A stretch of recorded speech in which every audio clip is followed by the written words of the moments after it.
ሰላም ጤና ይስጥልን የጣና ቲቪ ተከታታይ ቤተሰቦቻችን እነሆ የሰዓቱን የጣቢያችን ዜና መረጃና ዜና ትንታኔዎችን ይዘንላችሁ ቀርበናል። አክብሮታዊ ግብዣችንን እያስቀደምን በቅድሚያም አበይቶችን እናቀርብላችኋለን።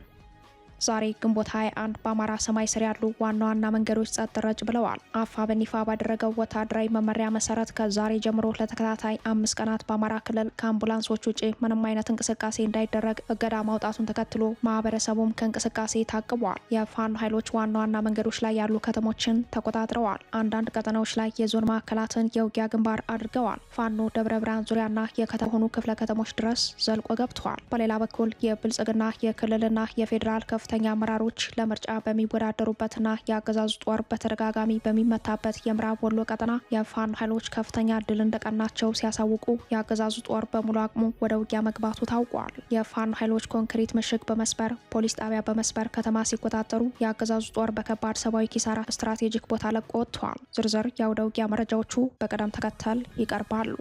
የብልጽግናው አለቃ አብይ አህመድ በዓለም አቀፍ ሚዲያዎች ዓለም አቀፍ ውግዘት እያስተናገዱ ነው። ዘ ኢኮኖሚስት፣ ዘ አፍሪካን ሪፖርትና አፍሪካ ኒውስ ከምርጫው ጋር በተያያዘ አብይን ማዕከል ያደረገ አነጋጋሪ ትንታኔ ለንባብ አውለዋል። አብይ የኢትዮጵያና የቀጠናው ቀውስ ጠማቂነታቸው፣ ጦረኛ ባህሪያቸው በዓለም አደባባይ እርቃናቸውን ቆመዋል። በዝርዝር ይደመጣል።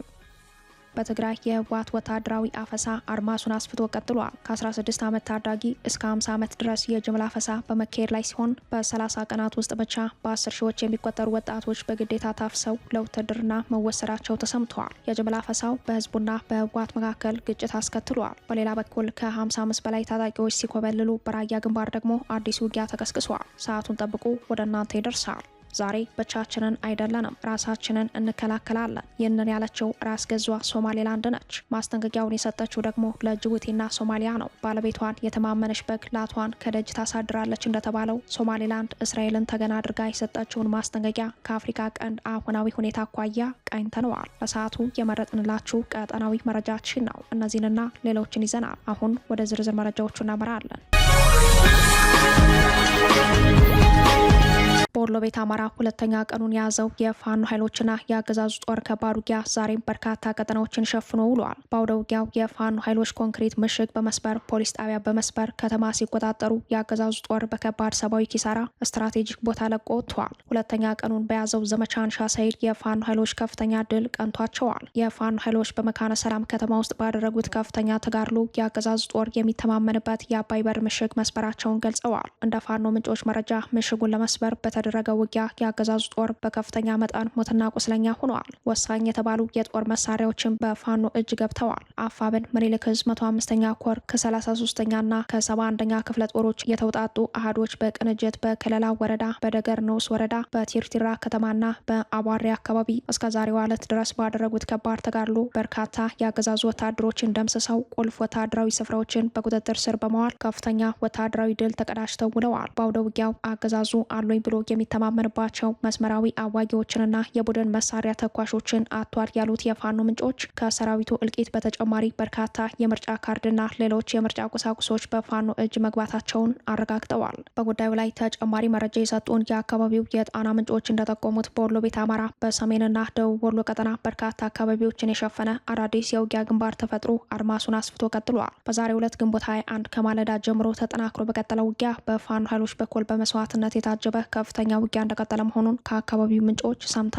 በዛሬው ዕለት ብቻ ከቆቦ እስከ ላስታ ቀጠና ድረስ ከባድ ውጊያ ሲካሄድ ውሏል። ከማለዳ ጀምሮ በራያ ቆቦና በራያ አላማጣ ወረዳ አዋሳኝ አካባቢዎች ማለትም በአማያ፣ ባይባዋ፣ በጮቢ በርና በተለያዩ የራያ አካባቢዎች በከባድ መሳሪያ የታገዘ ውጊያ ሲካሄድ ከፍተኛ የእግረኛ ጦር ስምሪትም ተደርጓል።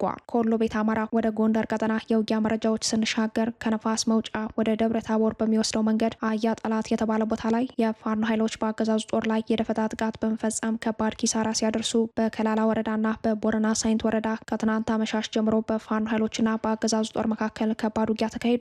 በምዕራብ ወሎ ቀጠና አዳዲስ የውጊያ ግንባሮች የተከፈቱ ሲሆን በተለይም ከመካነ ሰላም ቀጥሎ በገነቴ ከተማ ላይ የፋኖ ኃይሎች በአገዛዙ ጦር ላይ ከባድ ጥቃት በመሰንዘር ቲርቲራ ከተማን በቁጥጥር ስር አውለዋል። በከተማዋ የሚገኙ የሚሊሻ ካምፖችና የፖሊስ ጣቢያዎች ተሰብረው በፋኖ ቁጥጥር ስር ሲውሉ ውጊያው አድማሱን እያሰፋ ቀጥሏል። በውጊያው የደረሰው ጉዳት እስካሁን በዝርዝር ይፋ አልተደረገም። የወሎ የወሎ ቤት አማራና የሸዋ ቀጠና ተዋሳኞች በአመዛኙ አፍላ ውጊያዎች እየተካሄደባቸው ሲሆን የፋኖ ኃይሎች የተቀናጀ ውጊያ ተጠናክሮ እንደቀጠለ መሆኑን የፋኖ ምንጮች አረጋግጠዋል። ከነገ በስቲያ ሰኞ ከሚካሄደው የብልጽግና ምርጫ ጋር ተያይዞ ከፍተኛ ጦሩን በማሰማራት በሙሉ አቅም መዋጋት ላይ ያለው የብልጽግና ጦር ከደሴ ጊምባ ወደ ከላላ ስምሪት ማድረጉን የጠቆሙት ወታደራዊ ምንጮች በበኩላቸው በደቡብ ጎንደርም ተመሳሳይ ስምሪት አድርጓል ብለዋል። በምዕራብ ጎጃም በሰከላ ወረዳ አዲስ የውጊያ ግንባር የተከፈተ ሲሆን የፋኖ ኃይሎች ከበባውን ሰብረው መውጣታቸው ተሰምተዋል። አገዛዙ በእነዚህ ቀጠናዎች ያስገባው አዲስ ኃይል የሌሊት ውጊያ እንዲከፍት ስምሪት የተሰጠው መሆኑን ወታደራዊ ምንጮች ጠቁመዋል። በሌላ በኩል ፋኖ ከዛሬ ጀምሮ ለተከታታይ 5 ቀናት ባደረገው የእንቅስቃሴ ገደብ መሰረት የጉዞ ገደቡን በጣሱት ላይ ይፋዊ እርምጃ መውሰድ መጀመሩን አስታውቋል። ክልከላውን ጥሶ የተገኘ ተሽከርካሪ በቁጥጥር እየዋሉ መሆናቸውን የገለጹት የፋኖ ኃይሎች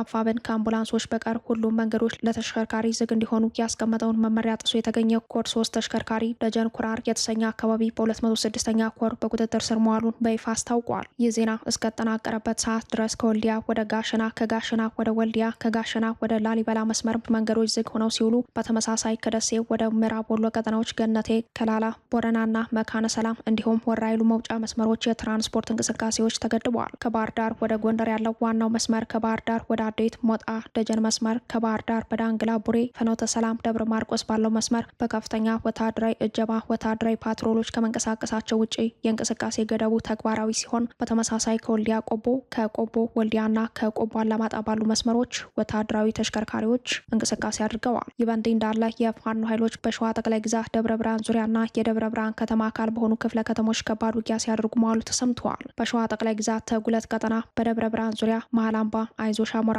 ጭራሮ ደብር፣ አዲስጌና የከተማው አካል በሆኑ ቦታዎች እስከ ምሽት የዘለቀ ውጊያ እንደቀጠለ ሲሆን የዚህን ቀጠና አፍላ የውጊያ መረጃ የግንባር ዘጋቢያችን እንደሚከተለው ያቀርብልናል። ሰላም ጤና ይስጥልን አድማጭ ተመልካቾች እንደምን ዋላችሁ። ወደ ዕለቱ የግንባር መረጃዎች ስናመራ በዛሬው ዕለት በዘመቻ አንሻ ሰይድ በሸዋ ቀጠና እንደዚሁም በወሎ ቤት አማራ በተደረጉ አውደ ውጊያዎች ላይ ያተኮረ ይሆናል።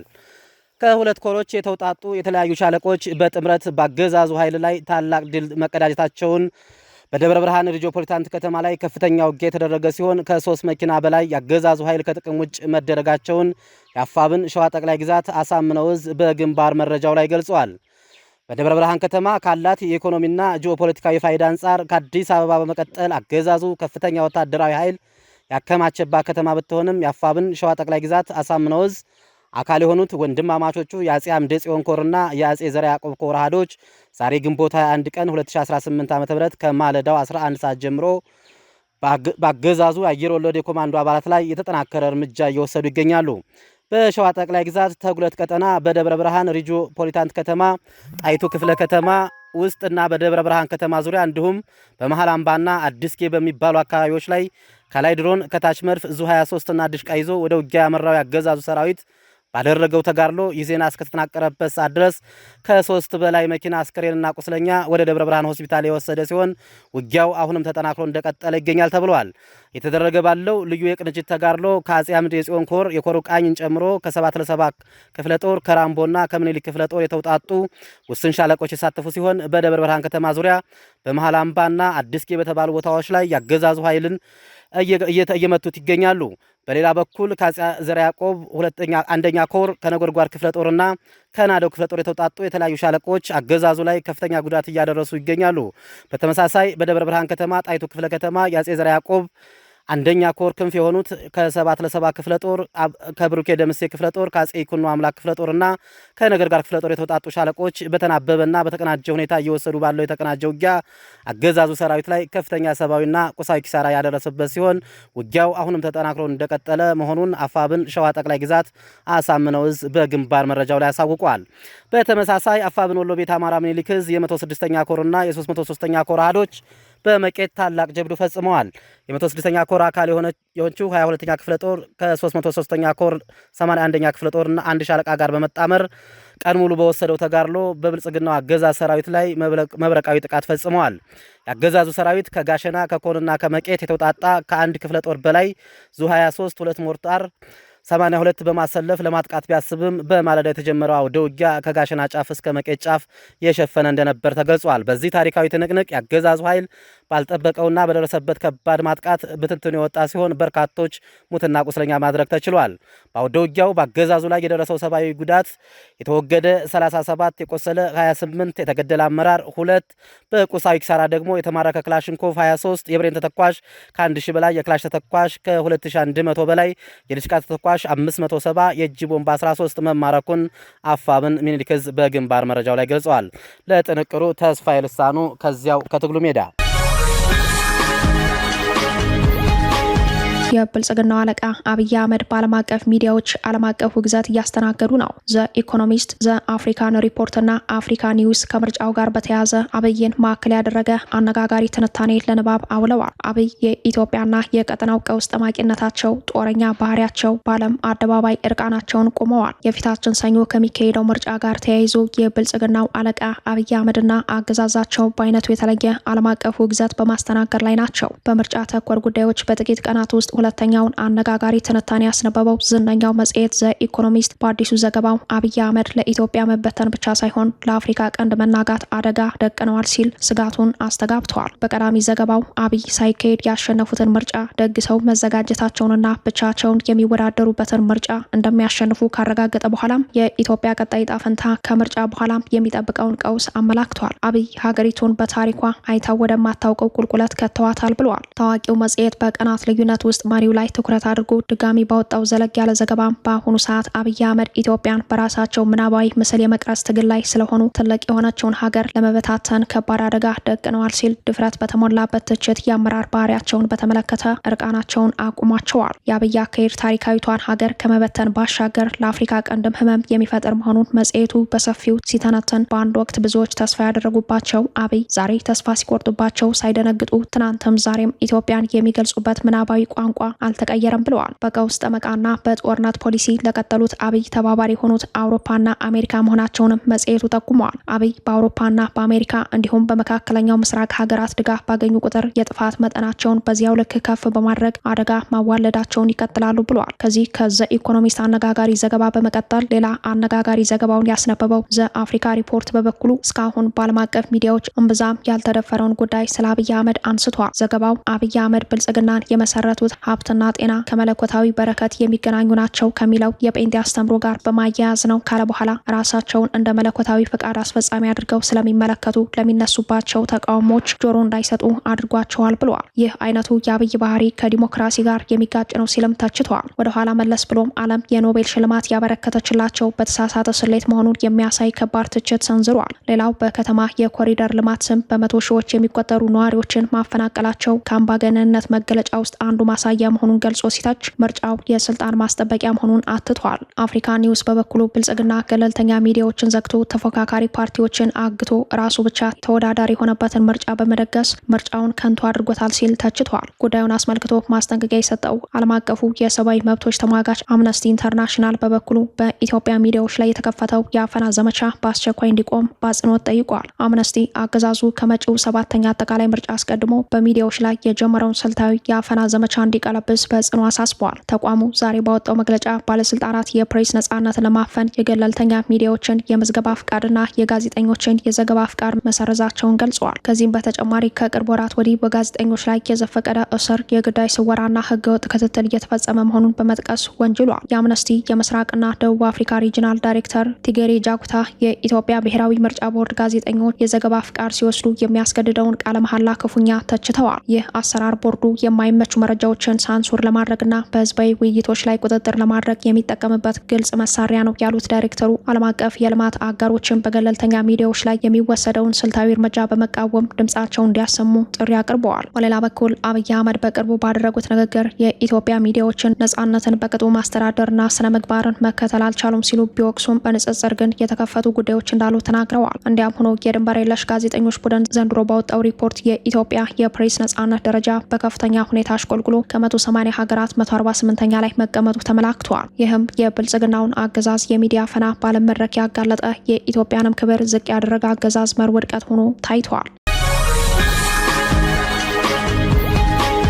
በትግራይ የህወሓት ወታደራዊ አፈሳ አድማሱን አስፍቶ ቀጥሏል። ከ16 ዓመት ታዳጊ እስከ 50 ዓመት ድረስ የጅምላ አፈሳ በማካሄድ ላይ ሲሆን በ30 ቀናት ውስጥ ብቻ በ10 ሺዎች የሚቆጠሩ ወጣቶች በግዴታ ታፍሰው ለውትድርና መወሰዳቸው ተሰምቷል። የጅምላ አፈሳው በህዝቡና በህወሓት መካከል ግጭት አስከትሏል። በሌላ በኩል ከ55 በላይ ታጣቂዎች ሲኮበልሉ፣ በራያ ግንባር ደግሞ አዲስ ውጊያ ተቀስቅሷል። መቀሌን ጨምሮ በትግራይ የተለያዩ ከተሞች ተባብሶ የቀጠለው የህወሓት ወታደራዊ አፈሳ ወላጆችን ክፉኛ አስጨንቋል። በርካታ ወጣቶች ለማምለጥ ከከተማ ወደ ገጠር ቢሸሹም ወታደራዊ መልመላው ከከተማ ወደ ገጠር ቀበሌዎች አድማሱን አስፍቶ ወታደራዊ ውጥረቱ መላው ትግራይን በማዳረስ ላይ ይገኛል። እንደ ነዋሪዎች የመረጃ ጥቆማ በመቀሌ ከተማ በተለይም ቀዳማይ ወያኔ ክፍለ ከተማ መጠነ ሰፊ ወታደራዊ መልመላ እየተደረገ ነው። በሽሬ ቀጠና ወጣቶች ወደ ህወሓት ታጣቂዎች ድንጋይ መወርወራቸውን ተከትሎ እንደ ወረርሽኝ የሆነው የህወሓት ወታደራዊ አፈሳ ህዝባዊ አመጽ በማዋለድ ሂደት ላይ መሆኑን ከሁኔታው መረዳት ተችሏል። ከህዝባዊ ቁጣው ጋር ተያይዞ በተለይም በሽሬ ቀጠና ታጣቂ ኃይሎች የወርቅ ማሽን ሲያቃጥሉ በወርቅ ማውጫ አካባቢዎች የነበሩ ወጣቶች ድንጋይ በመወርወር ጭምር ተቃውሞ እያሳዩ መሆናቸው ተሰምቷል። ወጣቶችን ለወታደራዊ አገልግሎት ለመመልመል የተቀናጁ ዘመቻዎች ግን አሁንም ተጠናክረዋል። ወጣቶች በቤት ለቤት አሰሳ እየታፈሱ ነው የሚሉት የመረጃው ምንጮች በአክሱምና በትግራይ ማዕከላዊ ዞን ወረዳዎች ውስጥ የታጠቁ ሰዎች በሌሊት ወደ ቤት ገብተው ቤት ውስጥ የፈለጉትን ሰው ካጡ በምትኩ ሌላ ሰው ይዘው ይሄዳሉ ሲሉ ሁኔታውን ያስረዳሉ።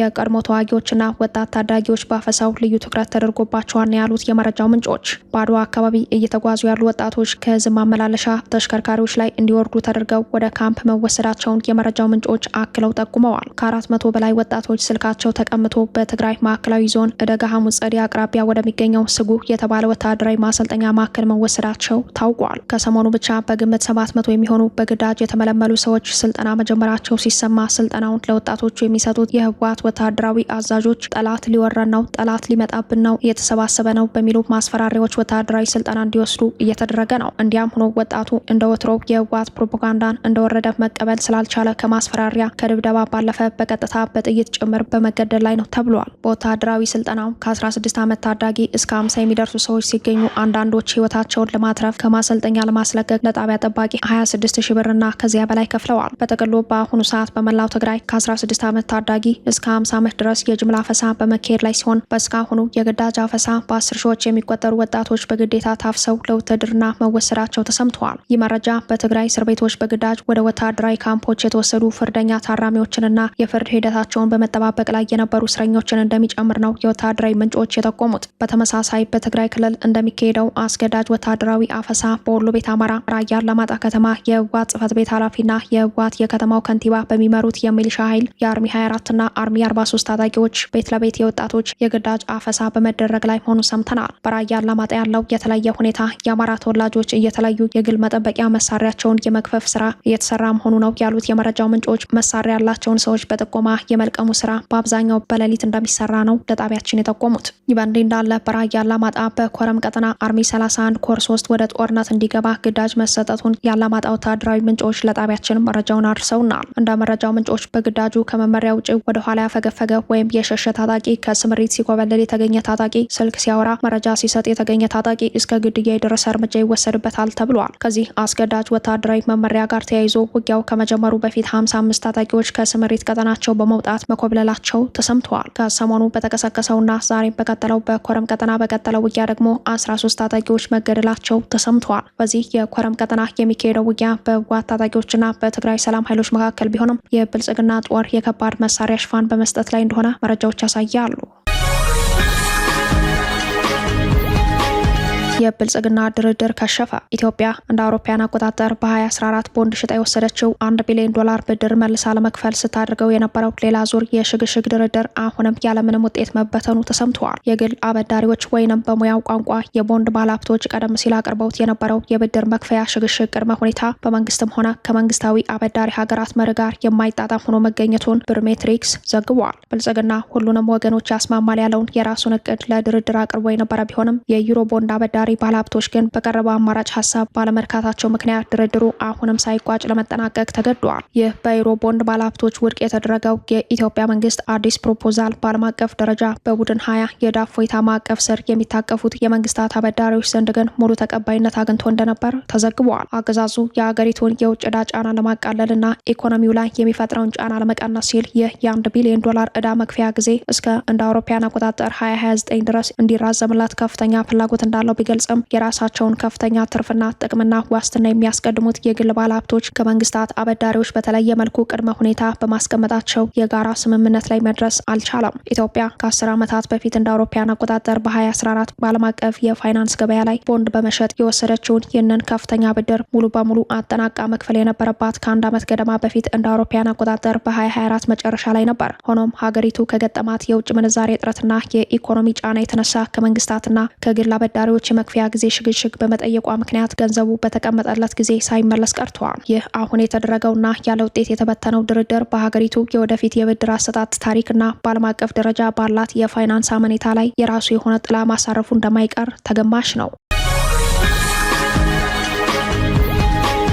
ሶማሌላንድ ዛሬ ብቻችንን አይደለንም ራሳችንን እንከላከላለን ስትል ለጅቡቲና ሶማሊያ ማስጠንቀቂያ ሰጠች። የሶማሌላንድ ፕሬዚዳንት አብዱራህማን መሐመድ አብዱላሂ ኢሮ ለጅቡቲና ሶማሊያ ከባድ ማስጠንቀቂያ ሰጡ። ፕሬዚዳንቱ ዛሬ ብቻችንን አይደለንም ራሳችንን እንከላከላለን ሲሉ ነው ማስጠንቀቂያውን ማሰማታቸውን የሂራን ሚዲያ ዘግቧል። ፕሬዚዳንቱ ኢሮ ይህንን ያሉት በትናንትናው ዕለት የኢድ አል አድሃ በዓልን አስመልክተው ባደረጉት ንግግር ነው። ኢሮ ሶማሊያና ጅቡቲ በሶማሌላንድ ጉዳይ ጣልቃ እየገቡ ነው ሲሉም ከሰዋል። ሀርጌሳ ከእስራኤል ጋር ባደረገችው አጋርነት ምክንያት ከቀጠናው ኃይሎች በሚመጣባት ጉዳይ ደህንነቷን እንደምታስከብርና ራሷን የመከላከል ሙሉ መብት እንዳላት ገልጸዋል። ኢሮ ለበዓሉ ባደረጉት ንግግር የሶማሌላንድ የውጭ ፖሊሲ በሰላም አብሮ መኖር ላይ የተመሰረተ ነው ብለዋል። ከጎረቤቶቻችን ጋር በጋራና በኩል መከባበር መርሃችን ነው ያሉት ፕሬዚዳንቱ አሁን ግን ጎረቤቶቻችን ለእኛ ጥላቻ ማሳየት መርጠዋል ሲሉ በተለይ ሶማሊያና ጅቡቲን ከሰዋል። ከእስራኤል ጋር ባለን ግንኙነት የጠላትነት ፊት እያየን ነው ብለዋል። እኛ ግን እነሱ ላይ ያደረስነው አንዳችም ጉዳት የለም ሲሉም አክለዋል።